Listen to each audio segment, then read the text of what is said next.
10 may 2025-ci il bir təcili xəbəri diqqətinizə çatdırıram. Mövqelərimiz yenidən atəşə tutulub dəyərli izləyicilər. Bugün saat 9:55-də Ermənistan Silahlı Qüvvələrinin bölmələri Çəmbərək rayonu istiqamətində yerləşən mövqelərindən Azərbaycan ordusunun mövqelərini atıcı silahlardan atəşə tutub. Bununla bağlı Azərbaycan Müdafiə Nazirliyi məlumat yayıb.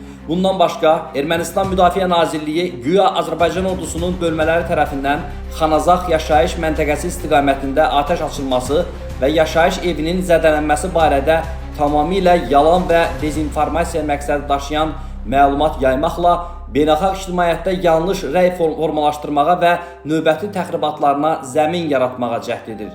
Bildirilir ki, Azərbaycan ordusunun bölmələri heç vaxt mülki əhaliyə və obyektlərə atəş açmır. Bölmələrimiz tərəfindən yalnız qeyd olunan istiqamətdə adekvat cavab tədbirləri görülüb deyə məlumatda bildirilir.